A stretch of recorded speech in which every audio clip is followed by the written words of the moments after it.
Welcome to Book Banter with me, your host, Dianne Burkhart. I hope you will join me every Wednesday as we explore all things to do with, well, books. Let's get on with our show today. Hello, my happy people. Today is August 21st, 2024, and I am so excited to bring this author to you today. I was looking forward to this interview for so long, and it was so much fun. And I am happy to say that she and I have still been in contact since then. She is just a wonderful person all the way around, and her career is just absolutely fascinating. If you have any interest in handwriting analysis and psychology, or in mystery books that are well written with engaging characters and fantastic plots, you are going to love this interview. Now, I do need to tell you that there are a few words in this episode that have been bleeped because of censorship. And you will see a listing of them in the description of today's podcast, so it'll be really easy to tell which ones they are. And of course, they always seem to have to do with somebody unaliving somebody else. But I've had things dropped before, so I'm just trying to err on the side of caution. So we're bleeping them, and yeah. And the other thing that I should probably mention too, there's a few places where for some reason my sound gets a little weird. I've tried to correct it as much as possible. But I feel like I have got gremlins in my house or something. I have had some of the weirdest technology problems lately that have never popped up before since I began this podcast like 3.5 years ago. So I don't know what's going on, but it is cleaned up enough that you can listen to it completely through without too many problems. I hope. Anyway, there's a little bit of interesting information at the end of this, so be sure to listen all the way to the end of today's podcast, because there's something very unique that is going on that you're going to want to hear about. So without further ado, let's go ahead and bring out today's guest. Please welcome to Book Banter with Dianne Burkhart, forensic handwriting analyst and mystery author, Sheila Lowe. I promised myself that I was going to try and not gush too much today because I am just so fascinated with this author because of her career. She has been working in forensic investigation, and she has also had a long and quite impressive career as an author. Can you please tell our audience who you are and what you do? Yes, I am Sheila Lowe, and I'm a forensic handwriting examiner and a mystery author. When was it that you actually started getting into handwriting analysis? That was probably long before you were born. When I was in high school in 1967, my boyfriend's mother had read a book about handwriting analysis, and she wrote up an analysis of me, which just completely blew me away. Wow. So I started reading books and studying, and it became my career eventually. So I'm guessing that your boyfriend's mother was correct in her analysis.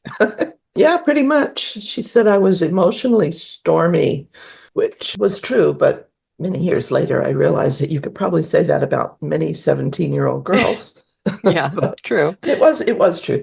And she said I was, I don't know, thrifty. I remember her saying that. And a bunch of things that I realize now that she was checking me out as a wife for her son, which actually happened. That would be kind of interesting to use it whenever you're wanting to analyze people that you're going to have relationships with, whether it would be a business relationship or personal relationships. Absolutely. And in Germany, it was used in a much bigger way than in the US for many, many years. How so? Well, I believe at one time before the war that it was necessary to study handwriting analysis as part of the psychology degree. That's interesting. So, yeah, it was taught in universities. And you not only got education as a forensic handwriting analysis expert, but you also studied psychology. I did. Yes, I have a master's in psychology. And it's important when you're studying handwriting, if you're not just doing it for fun and a hobby, even then it's really important to have a framework, a context to put, what you're finding in the handwriting, because it's a really intimate portrait of who the writer is. What are the kinds of things that you can tell people about their handwriting? What does it show you? About personality, lots of things like your social style, your thinking style, your fears and defenses, the state of your ego, organization. There are Mine's many. non-existent. I don't need handwriting to tell me that. Well, we could do some graphotherapy exercises and help you be better at it. I could probably use that. Yeah, your handwriting is like a frozen picture of your personality. It shows who you really are inside. Can't tell everything about you, obviously. People are just too complex for that. But it does reveal a lot of important information. So, what are some of the more interesting aspects that you've been able to use this for whenever you've been called in for forensic analysis? Well, there are two parts of my practice. And for the first 20 years, I was solely in the business of analyzing personality, like what I just talked about, what people are like, and specifically, or mainly, I guess I would say, for job interviews for employers to determine whether the person is right for the job. So the employers give me a list of personality traits that they're looking for in a person, because when you're looking for a job, it's not your skills that are the most important thing. I mean, obviously that's an important thing, but they're not the only important thing. It's whether you're going to fit in with a particular environment. Mm-hmm. And so handwriting can give answers to that, give clues, So I would compare the personality traits that I see in handwriting to what the employer is looking for, and then give that to them. Don't ever ask them to use it solely to make a decision, but it's just one part of the toolbox, Mm-hmm. So, what are some of the more interesting ways that you can use this kind of information? Well, like we talked about earlier, compatibility, determining not so much how well you're going to get on, but like where the strengths and weaknesses are in a relationship, Mm-hmm. so that you know how to deal with things, because everybody's got their ups and downs. And for compatibility, any couple could be compatible if they have the will to do that. Yeah. But obviously, some people are going to, have more compatible traits than others. So it's really helpful there, or getting how to get along better with your kids or your parents or anybody. It's self-knowledge. So there are many different applications. I've worked with school teachers when they have problem kids at school. Mm-hmm. Vocational stuff, people wanting to know what area they should go into for a career. So it's really helpful in a lot of areas. I'm actually sitting here thinking, I'm really curious what it says about my husband, that his handwriting is virtually illegible to me. He Uh-huh. can read it, no problem. He knows exactly what he wrote. I usually have to ask him to print it out differently for me so that I can read it. Uh, well, I don't know without seeing it, Yeah. but a lot of different things can cause somebody to write illegibly. But if he's writing notes to himself, that's one thing. Mm-hmm. But if he's writing something for you and it's illegible, that's a little bit hostile. Well, for him, he works in information technology and he's always rushed. He's always going from one thing to another. And I think a lot of times his mind is going in 12 different directions at once. Sure. Yes. Yeah, because illegibility usually happens when the mind is going faster than the pen can write.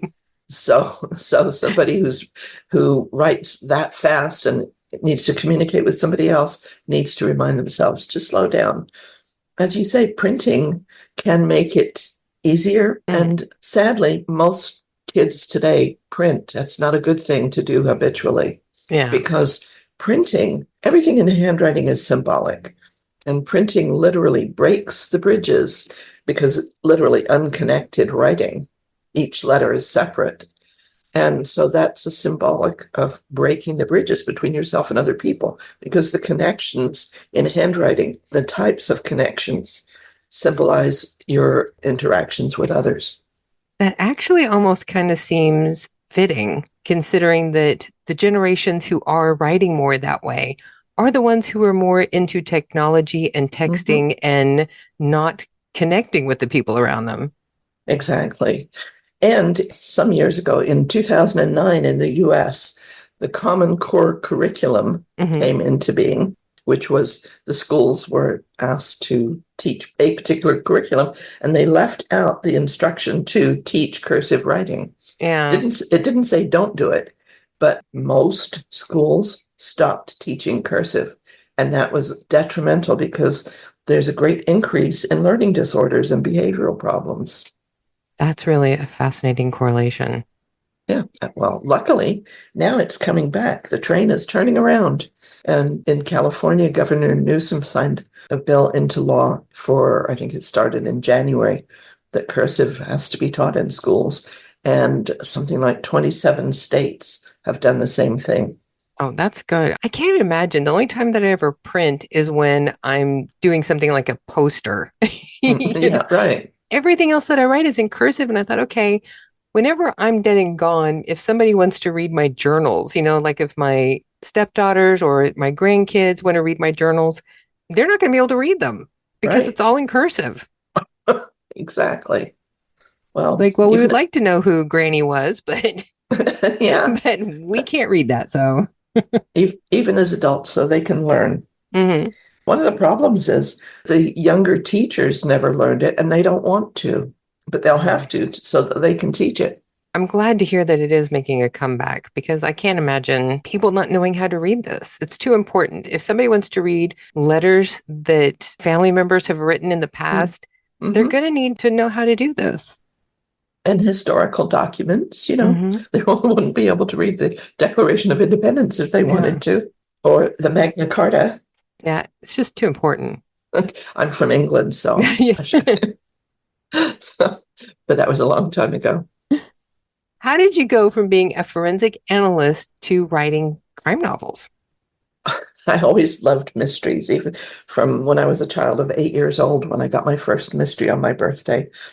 And I started writing stories when I was 14. That was when we came here from England, and it was the time of the Beatles. And I was Mhm. writing stories about the Beatles. And I just always wanted to write a mystery. So it really started there. And then I became a handwriting analyst. But I still always wanted to write a mystery. And people kept saying, you should write a book about handwriting. And I didn't want to write the same book that, there were a lot of books on the shelves. And the method that I use, the Gestalt method, is different from what most of those books were about. So I got an opportunity in 1999 to write The Complete Idiot's Guide to Handwriting Analysis. I love that you got one of the complete idiot guides. I know, but I didn't want to write a book with that title. Hmm. No other publisher was offering me a nice advance that they don't do anymore, Hmm. and the opportunity they had a very specific format, was I believe 352 pages, and had to have little sidebars, like they called one of them chicken scratch, and maybe something like between the lines and things Hmm. like that. And so I wrote that book, and it came out in 2000. And I said, I want to write a book before I turn 50. And I just made it. So that was where it started. But I still always wanted to write a mystery. And it was around the same time that I started writing Poison Pen. And that one is a Claudia Rose novel. Yes, that was the first. See, and you have 9 books in that series, with Maximum Pressure being the most recent. Yes, that one is the brand new one, Claudia's ninth adventure. So, who is Claudia Rose? Well, she does the same kind of work as me, but she's not me. Everybody asks me, is that you? I like to say she's either braver or more foolhardy, because she gets into some really bad situations. And she likes flying, which I don't, but we have a lot in common, except now she's a lot younger than me. Because, when I started writing this book, it was in the late 90s. So Claudia is a modern woman in her early 40s. And she starts out single. By the ninth book, she is married to an LAPD homicide detective, Joel Jovanich. And she's a very compassionate person, which often gets her into trouble because she wants to help people. The books are handwriting analysis is my platform, but the books are not about handwriting. People sometimes will post on review sites, well, I want more handwriting. So, okay, read my books on handwriting analysis. These are mystery suspense. Claudia doesn't solve crimes with handwriting, but Mhm. what she does is gets to understand the people in the stories better. And sometimes, I mean, because she does work like me, sometimes, like in book 2, Written in Blood, is about a trophy wife who is being sued by her stepchildren, her adult stepchildren, because their father died and left her everything. And so they're saying that she forged his name on the will. And so Claudia is doing that kind of work. I actually wondered if you were going to have that in one of your mystery books, just because it seems like that tends to be a big issue. Whenever you come up with families and there's money involved, there's a lot of questions Yes. when a will comes up. Yes. And I realize now that I have answered your early question about practice of handwriting analysis. And I told you what I did for the first almost 20 years was personality assessment. But I don't think I went on to say that after that, I got a call from an attorney who was asking me to go to court and testify in a case of forgery in his own family. So after that, my practice sort of took a turn. And now for the past 20 years or so, I have been doing more handwriting authentication cases, forgeries, identification, and testifying in court. I would imagine that there is a big need for that. There is, and I have a lot of competition in the Los Angeles area, but that's how I make a living. Considering your credentials, I can understand why somebody would want you to be on their side. I mean, because not only have you written Reading Between the Lines, Advanced Studies in Handwriting Psychology, Personality and Anxiety Disorders, Succeeding in Business of Handwriting Analysis, but you also helped produce handwriting analysis software that is being Yes. used by law enforcement. Yes, there are some law enforcement agencies that use it, and also employers and individuals. There's a personal version and a professional version. So it's for different applications. And a lot of handwriting analysts use it because people who don't like to write reports or Mhm. don't feel comfortable, it writes reports for them. And Oh, it's that's very, nice. very easy to. I taught a psychiatrist how to use it in 20 minutes. That's amazing. Yeah, it works well. Now, the Claudia Rose mysteries are not your only fiction series. You also have Beyond the Veil. Yes, Is that something more recent? it is. And what happened was I switched publishers.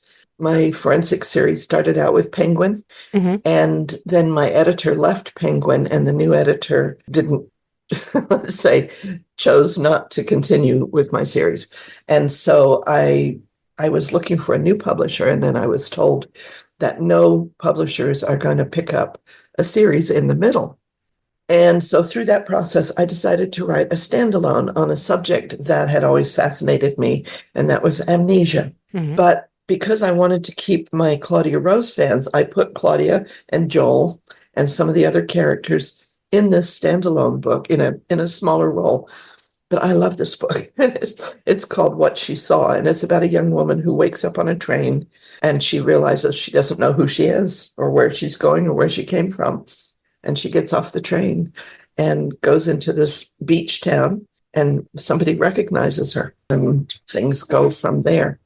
So Claudia ends up helping her. That sounds really interesting. I love that book, even though, and I recently re-edited it, so I think it's better now. But after that, I wrote several more books in the Claudia series because I got another publisher. And then I decided, no, I didn't. I was told by Spirit that I needed to write an autobiographical book. And I didn't want to do that for reasons that we're going to talk about later, I guess. Hmm. But I had learned a lot about the afterlife. So I thought, well, I could write a mystery about that and put some of my experiences into it. And so I wrote a book called Proof of Life about a young woman who talks to dead people. So it's a paranormal mystery suspense. And as I was outlining this book, I realized that one of the characters from What She Saw needed to be the main character in that book, and that one of the characters in one of the Claudia Rose books needed to be her love interest. And so I wrote that book, and then after that, a Claudia book. Then a couple of years ago, I wrote the next book in that series called The Last Door. And that is about two sisters who inherit a Victorian mansion in Big Sur, California. And they inherit this mansion from a stranger, somebody they don't know about. And there are ghosts. So I love that. And I love how you intertwine all of your different characters. yeah, I always enjoy it when, like, on a TV show, Mm-hmm. or in books, where you have a favorite characters or a couple of favorite characters, and they spill over, like John Sanford's books. John Sanford is my favorite author. I think he's just amazing, his writing, and he writes the Lucas Davenport series, and he writes the Virgil Flowers series, and sometimes they get together, and that's just the most fun. One of the things that I found really interesting about you is that once you started having some issues with your publisher, you bought back your rights and you started your own publishing house. That's true. Although I can't say I bought them because Penguin gave them back to me, and also Suspense did too. So I was very lucky. I started my own imprint, which is Right Choice Inc. My handwriting analysis business is called The Right Choice. That's WRITE. Mm-hmm. So Right Choice Inc., INK, made sense for me. But I only established that for my own books. I have published books for a couple of friends, but that wouldn't be something I would normally want to do. And I've done anthologies for, like, Sisters in Crime, my local chapter, and also one from my handwriting organization, the American Handwriting Analysis Foundation. I edited and published a book called The Power of the Pen, where we had, I think, 15 really top-notch handwriting analysts contribute a chapter. Oh, that's amazing. So yeah, I became a publisher, which was not something, but you know what? It's great because that way you get to keep the money instead of with the big publisher. I got 8% of the cover price. Wow. So yeah, that's a very little teeny tiny bit of money for all your efforts. And they don't do anything to publicize. You have to do it all yourself. Yeah. So all they do is they publish it and then they do the distribution. But I like publishing independently much better. Well, and it's so interesting because most people, their dream is always to be traditionally published, but Yes. they end up going the self-publishing route because that's the easiest way for them to get their work out there. And here you actually did it backwards. I did, but I'm very grateful and happy that I was published by a big house because, I think it confers some credibility, Mm-hmm. even though it really doesn't mean all that much, because there are people who are published by big houses that write crap books, and there are people who write really great books that are not picked up by big houses. So Yeah. it's an individual thing.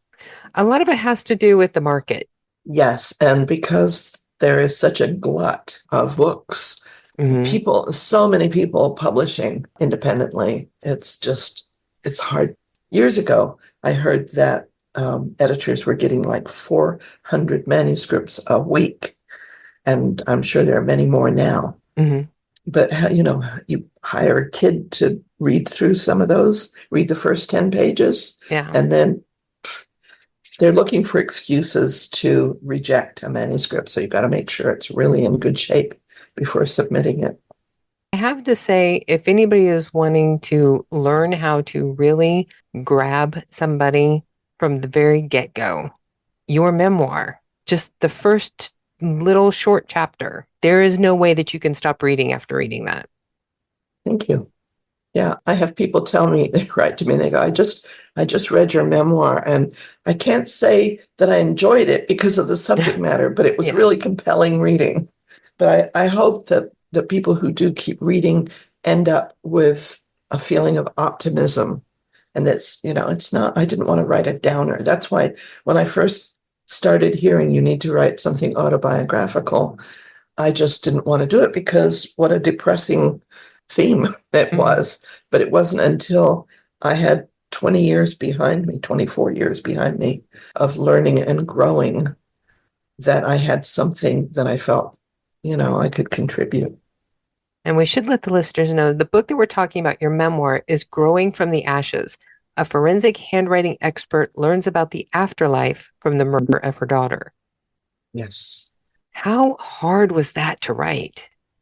Um, You know, it was hard in places. In 2000, my daughter was killed by her boyfriend who was in law enforcement, and he killed himself too. Jennifer had a very difficult life, which I attribute some of to a closed head injury when she was a child.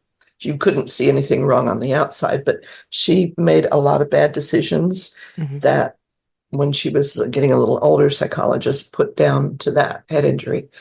And ironically, the man that she'd met had also had a head injury. And he asked me to analyze his handwriting. In handwriting, you can see indicators for physiological conditions. I can't diagnose specific conditions because I don't have a medical license. But when I saw Tom's handwriting, I was really quite disturbed because it showed an authoritarian personality, somebody who is going to be really controlling. And, it's do as I say, not as I do. And my daughter was somebody who would not be controlled. And I was her mom. So he certainly wasn't going to get to control her. And we talked about that. And I saw that he had a head injury. And I asked him about it. And he said, yes, he was hit on the head on the job. He was a federal agent for the Immigration and Naturalization Service, the INS, which is now Homeland Security. And he'd been hit in the head, he said, so hard he was almost blinded, and he had terrible headaches. And they both drank. And it was, an explosion waiting to happen. And within 9 months of their meeting, it happened. Even though I live with that every day, bringing it back was somewhat difficult. But I kept getting these pushes. When I say from spirit, I mean, I kind of became a psychic junkie because I wanted to know where my daughter was, what happened to her. And I grew up in a religious cult that absolutely forbade any contact with spirits or angels or whatever, or even to meditate. But I wanted to know where my daughter was, and I learned a lot. And so when I kept getting these messages through psychic mediums that I needed to write something autobiographical, I kept resisting it for several years. And then finally, a year ago, December, I decided, okay, I guess what I'm doing with these other paranormal books are not cutting it. So I'm going to write this story. And I started thinking about it. And in January of last year, I made an outline of what I wanted to talk about. And I started reading books about memoir and autobiography. And I learned a lot about what to do. And so I decided to write short chapters. And I had intended to start with her birth. But then I realized that it was important that I start with her death. And so I'm kind of working backwards and forwards. And there's a lot of stuff in there that I never expected to come up about the cult. And I didn't realize, I mean, I knew it played a huge part in my life, but I left it. I got kicked out for the second time on my 35th birthday. And here I am, half a lifetime later. And still, it had this deep, deep effect.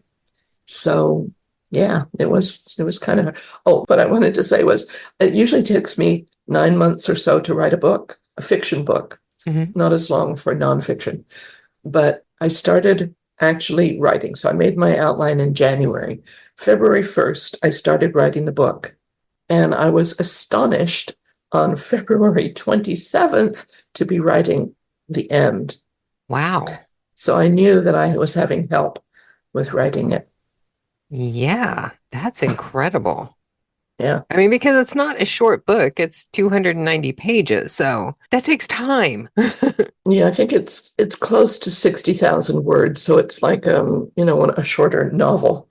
And I tried to write it that sort of the way I write novels to make it, not difficult reading, because it is a difficult subject matter. It is incredible that you were able to bear so much of your soul with this, because this is such a difficult topic and you share so much.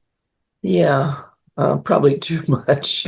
But the one thing that I always think of whenever I read things like this, there is probably somebody out there who needs to read this Yes. and know I'm not the only person who has these kinds of struggles. There's somebody else who understands.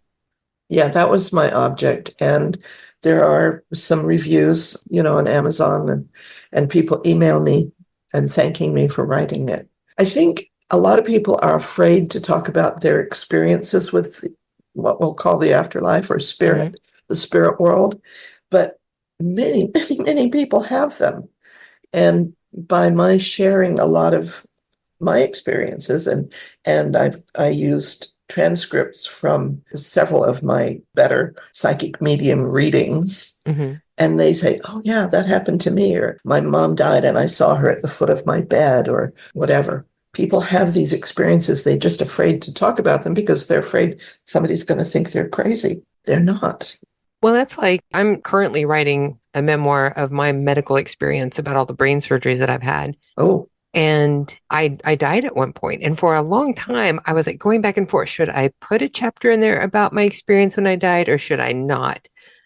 But one of the things that I've always found whenever I do talk to somebody about this and I end up sharing what happened, I've been told by people that I have felt the need to tell that to, well, I just got a terminal diagnosis from the doctor and I've been terrified of dying. Thank you so much for telling me that. I feel better now. They're still facing this, but it took a little bit of their fear from them. Yeah. And so it's like having had that happen like 3 or 4 times, I've decided, okay, that has to be a chapter. I have to talk about this. Apparently so. I think Spirit was giving you a nudge. Yeah. Yeah. Wow. Well, yeah. That's what happens to the character in my paranormal series. She has a car accident and her child is killed, and she finds herself having a near-death experience, is what it turns out to be. She thinks. I mean, she's with an angel. So, yeah. Your fiction books just sound absolutely fascinating, and your career in forensic handwriting analysis is just absolutely admirable. I mean, there's just so much that people need to come and check out your website and check out your books, because it will take a while to go through everything that you have done. It's absolutely incredible. I'm just old. Had time to do a lot of things. Well, and just that I was so impressed. I was reading the places that you have been featured. I mean, in just a few, the Washington Post, Rolling Stone, the New York Times, CNN, Fox, CBS, the Sun Sentinel in Florida, Business Insider. I mean, the list is incredible. Well, thank you. Last year I was on, just for maybe, I think, less than 2 minutes, but an HBO documentary called Burden of Proof about a girl, 15-year-old girl in the 80s who disappeared and was never found again. And there was a very strange handwritten letter left in her room. So I was asked to analyze it and see if I could figure out who wrote it. Oh, wow. So I get to do some really interesting things sometimes with the media. That is amazing. And a lot of times it's like, what does Princess Kate's handwriting say about her? Now, there was something that you had written that was handwriting analysis of the famous and the infamous. Yes, that came out a year after The Idiot's Guide back in 2001. I was contacted by a publisher saying, we want you to write this book for Barnes and Noble. And I did. And then I think it's had several different lifetimes apart from me. It's still out there somewhere. But yeah, they gave me the handwritings of 75 famous and infamous people throughout history. I think the earliest one was Galileo. Oh, wow. And it went through to I think Princess Diana is in there, and a lot of presidents, U.S. presidents, and people like Son of Sam, bad people like that, and Ted Bundy. So, yeah, I give a brief analysis of their handwriting. It's an interesting book. So who from that group that they gave you stood out the most to you? Oh, that gosh. You were just surprised by their handwriting? That was like 25 years ago.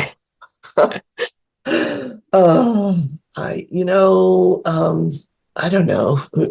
Franklin Roosevelt's handwriting was pretty interesting, but Eleanor's, she should have been the president. It's really dynamic. That's interesting. I always liked her. Yeah, she was quite a lady. And I think Hillary Clinton's is in there too. I don't know. I've used her writing many places, and Donald Trump is not in there, but I've done his many times. There are so many over the years. I don't know who was in there now. Now, does this just become like second nature to you that you see something somewhere and you're like, oh, that person's like this, that you don't even think about it? It's just kind of automatic for you now? Sure. Because, intuition, I think, is developed by having knowledge and then incorporating it into your brain. And Hmm. yeah, eventually it's like muscle memory. So I may see something, but if it's a stranger, I won't say something. Well, there's the interesting thing about handwriting is that it does change. And Hmm. certain things change with mood on a day-to-day level, Hmm. but other things, well, like for example, on the day of Jennifer's funeral, I wrote the poem that's in the front of the memoir Hmm. for the minister to read. And my handwriting on that day was not like my handwriting because, for obvious reasons, my Yeah. emotions were affecting the way that I wrote. So certain things like size and slant change with emotion and Hmm. mood. But there are other things that change over time as we change and grow with our experiences. So it will change in a more permanent way to reflect what's going on in our lives. I've actually noticed that my handwriting from before I had all the brain surgeries is different from what it is now. Oh, I would so be interested in seeing that. I have journals from before and journals after, and it's really interesting. I bet that, yeah, because obviously the brain affects how you write, Hmm. and as well as your medical experiences or condition. And yeah, so that would certainly make sense. It depends Yeah. on what part of the brain was affected. Yeah. And there's been all kinds of interesting developments with that. Oh, interesting indeed. So now is the perfect time to do our 5 quick questions that never turn out to be quick, but one day it will happen. Okay, Are you let's go for ready? it. I hope so. So, question one, what is your favorite movie genre? Oh gosh, I don't know if I have a favorite. I jump around, but I do like thrillers as long as they're not gory. Yeah. Have you seen the Lincoln Lawyer series? Oh yes, yes, I like that. Yeah, I like that one too. Yes, but I mean, I also like movies like Love Actually. Hmm. Oh, And yeah. oh yes, there are so many like in that genre, sort of like light comedies, but Hmm. they have something deeper. Like, have you ever seen About Time? Oh, so good. I don't think I have. Anything with Bill Nighy is good. Oh, But yeah. it's about this family that when a young man gets to be, I think, 21 or something, he can time travel. Ooh, So I like that. those are great. So, now question two, what is a song that you always have to stop and turn it up when you hear it? These are hard questions. Anything by the Beatles. Ah, good answer. Still. I had to tell you this. I had Mhm. lunch with a friend the other day who's an elderly friend, and he was the only UK journalist embedded with the Beatles on their first US tour. And Oh, he went wow. everywhere with them to Elvis's house and everything. And he's still friends with Ringo and went to his birthday party recently. And I'm like, oh my God. Oh, That tell is him amazing. I'm still a fan. That is so cool. Yeah. So yeah, I didn't listen to the Beatles until I was older, and a guy that I was dating kind of turned me on to him. He loved the Beatles and was always playing the music. And there was so much I realized that I had not heard that was some of their best stuff. Oh, yes. It's like it was just amazing. Now I listen to them quite often. Yeah, they're just great. They always have been, always will be. So question three, what is the favorite gift that you have ever been given by a fan? It's by fans. Oh my gosh. People are always bringing me things. They're so kind and generous. Recently, a music box with the music from The Last Door. Oh, nice. There's the Beethoven piece for Elise Hmm. is kind of a theme throughout the book, and a fan sent me a lovely music box. I actually took piano lessons for a year just for the purpose of learning how to play that piece. Wow, that's great. I can't play Oh, it anymore, but I could for a short time. oh, well, yeah, me too. My grandmother was a concert pianist, and my mother was a piano teacher, and I used to teach. and I haven't played in years. Oh, wow. But that was a favorite piece. I was good at the violin when I was young, but Oh, I could never seem to get the piano. well, different parts of the brain. Mm-hmm. Probably. Well, I shouldn't say that so authoritatively. I'm guessing. No, I'm completely convinced that's what it was for me. Yeah, I know you like animals. I So for do. question 4, if you could have any animal as a pet in your house, what would you want? You mean besides my cat Lexi? Yeah, any kind of animal. I mean, even ones, if you wanted an elephant in your Yeah, house and that it was was exactly possible. that was exactly what was in my head. I love elephants. If it was a very small elephant, So it I would. have the reason I picked was I have a friend who is absolutely mad for elephants. She's got them all Yeah, over her house, and I know yeah. if she could have an elephant in her backyard, she would. Yes, I have several on a table here. And for me, I'm weird. I want a fruit bat. I just think they're adorable. Oh, they are. Yes. Yes. Actually, there's bats in my book, Dead Letters, that takes place in Egypt. Oh, nice. Yes, there's some bats, but I can't say that Claudia Rose is a fan of them, but they are very cute. So, question 5. What is one book that you always recommend to somebody if they ask you for a suggestion for a read? If they want a mystery, Ashes to Ashes by Tammy Hogue. Oh, I, yeah. she is a fabulous writer, and that the end of that book scared the bejesus out of me. I always like those. I was actually shaking. Wow, really? Yes. I've read a couple of her books and I really like her, but I haven't read that one. So I have to do that. I love good scary books. It's really good. Let's remind everyone again who you are and what you do. I am Sheila Lowe, forensic handwriting examiner and mystery author. And where can they find your books? Go to sheilalowebooks.com to read about the books, or Amazon, certainly. And I also have sheilalowe.com, which is about handwriting analysis. So those two different sites for my two different careers. And we will be sure to have all of your social media links in the description of today's podcast and on our website so that people can find you very easy. And you will also be in the August-September issue of Book Banter magazine. Wow. Thank you so much, Dianne. Thank you for being here today. This has been absolutely wonderful. And I hope I didn't like fangirl too much. Oh, no. So it's fine with me. You know what? Some years ago, Grey's Anatomy is my favorite TV show. It's the only network show that I watch, Mhm. and I have never missed an episode. And I was asked to work doing quickie, which I hate, quickie handwriting analysis at a TED conference in Vancouver. And my friend and colleague also went, and we were doing it. So we had these little tables, a few feet apart, and then people just lined up. We in a week between us, we did over 700 analyses. Wow. But when Shonda Rhimes came and sat at my table, I was so excited and fangirled, and she did not appreciate it.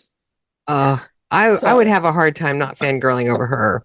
yeah, I had to calm it down really fast, and she liked what I said about her handwriting. Yeah, she's kind of amazing. She is. Talk about success. Yeah. I have to admit, I've probably watched season 3 of Bridgerton way more than any human being should. I have not seen that yet.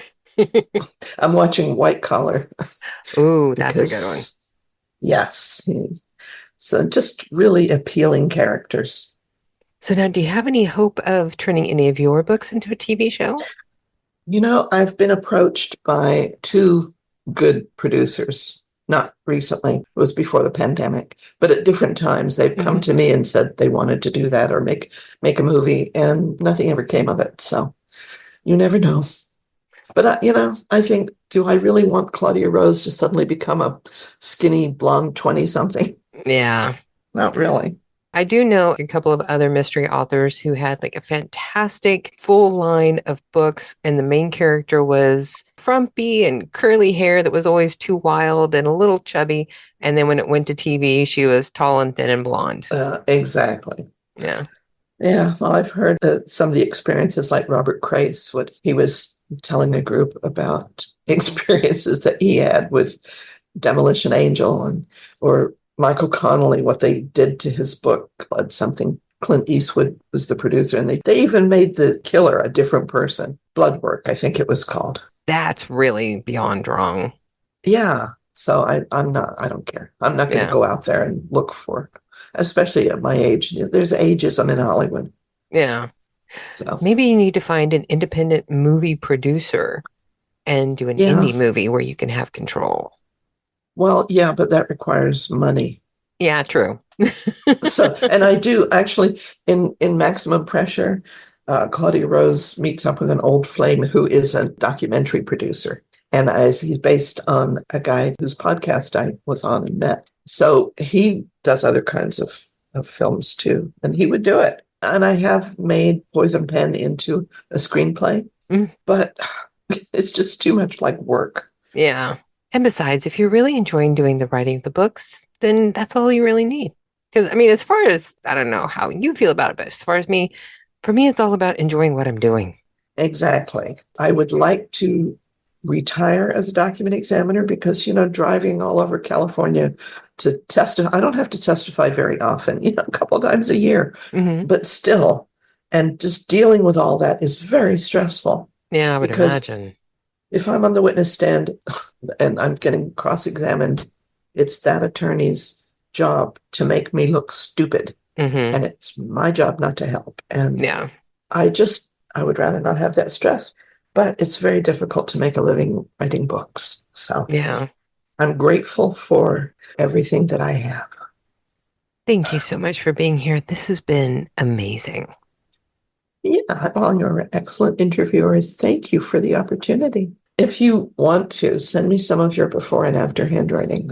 Okay, that would be fun. That would be very interesting. So there you have it, folks. My incredible interview with the amazing Sheila Lowe.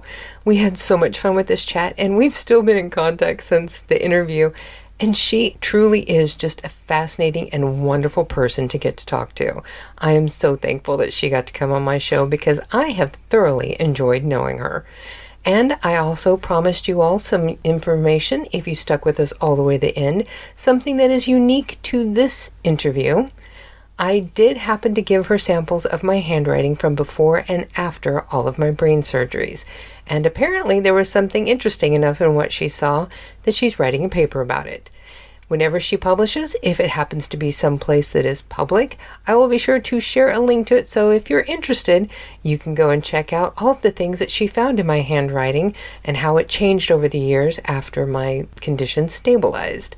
I know I'm really fascinated to find out what she saw. So I'll be sure to share that in the future if it is available publicly. And if you go to our blog post, you'll probably notice that there is no My Manic Life video this week. That's because my phone ate it. And I'm going to have to find another copy of it because I didn't post it to TikTok. I was going to do that later, so I don't have it saved anywhere that I know of. I'm going to try and search everything and see if I can recover it. Hopefully, I will be able to get it out to all of you later this week. Like I said, we've got gremlins or something. Who knows? Anyway, one thing that's really great is I think I have figured out how to provide print versions of Book Banter magazine. If you are enjoying this podcast, please consider buying a digital copy of Book Banter magazine. You get to download a PDF version of it and keep it for yourself. Or hopefully, I will be putting up print versions for sale on Amazon starting here very soon. They will be on pre-sale and will all drop October 1st. That is the plan because I want to do this to celebrate the first anniversary of Book Banter magazine. That's right, we have not even had 1 year in publication yet, but that is coming up October 1st, and I hope to have all of the back issues that have been available digitally available in print format to drop on October 1st. So if there is a magazine that you have wanted to have in print, it will be coming very soon, and I will be sharing that information on all of our social media as they become available to purchase. Yeah, so there you have it, folks. That should be everything for today. Please go forth and be really happy.